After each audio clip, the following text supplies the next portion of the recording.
குழம்பு செய்கிறோம். அதுக்கு வந்து குக்கர் அடுப்பில் வச்சுட்டேன். அடுப்பில் வச்சோடனே ஆயில் ஊற்றிட்டு ஆயில் சூடானோடனே அதில் வந்து 3 பட்டை, 3 கிராம்பு, சீரகம், அப்புறம் அந்த ஸ்டாரு, கல்பாசி இதெல்லாம் போட்டு ஆயிலில் இது பண்ணிட்டுருக்கேன். வெங்காயம் ஆட் பண்ணிக்கிறேன்.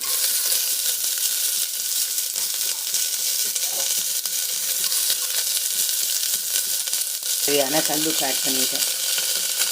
இப்போ இது கண்ணாடி பதத்துக்கு வதங்கட்டும். நல்லா வதங்கிடுச்சு. வெங்காயம் வதங்கினோடனே அதில் இஞ்சி பூண்டு பேஸ்ட்டும் ஆட் பண்ணிட்டேன்.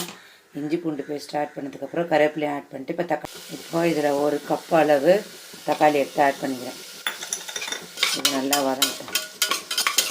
இப்போ தக்காளிலாம் நல்லா வதங்கிடுச்சு. இப்போ தக்காளி வதங்கினோடனே 1 கத்திரிக்காய், 1 உருளைக்கிழங்கு கட் பண்ணி வச்சுருக்கேன், அதை ஆட் பண்ணிக்கலாம்.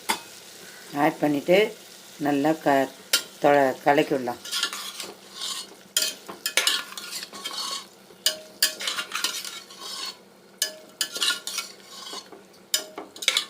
மசாலா ஆட் பண்ண போகிறேன். 2 டேபிள் ஸ்பூன் அளவு வந்து குழம்பு மிளகாத்தூள் ஆட் பண்ணிக்கிறேன். அப்புறம் வந்து 1 ஸ்பூன் அளவு கனம் மசாலா ஆட் பண்ணிக்கிறேன்.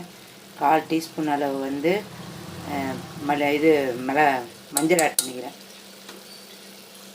இப்போ இது எல்லாத்தையும் நல்லா இந்த ஆயிலே மிக்ஸ் பண்ணிவிட்டு அந்த பச்சை வாசனை போகிற அளவுக்கு வதக்கலாம். கருகு விடக்கூடாது, ஆனால் அந்த மாதிரி நல்லா இது வதக்கலாம்.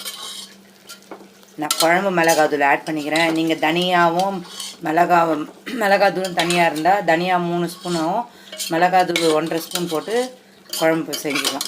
இப்போ இதுவாகட்டும். இப்போ நம்ம தேங்காய் பேஸ்ட் அரைச்சிடலாம். இப்போ தேங்காய் பேஸ்ட்டுக்கு வந்து 1 கைப்பிடி அளவு தேங்காய் எடுத்துருக்கேன்.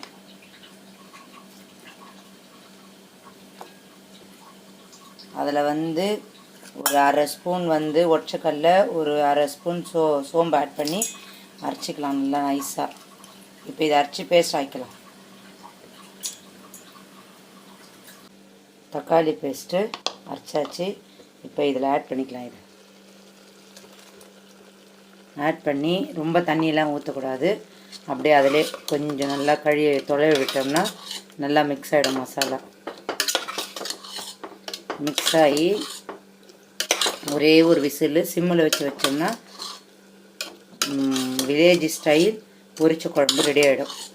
என் ஸ்டைலில் பொரிச்ச குழம்பு ரெடி ஆகிடுச்சு. பாருங்கள், கத்திரிக்காய்லாம் குழையவே இல்லை, அப்படியே இருக்குது. இப்போ இதில் கொத்தமல்லி ஆட் பண்ணிக்கலாம். கொத்தமல்லி ஆட் பண்ணியாச்சு. சுட சுட பொரிச்ச குழம்பு ரெடி. இப்போ இதை நான் பவுலில்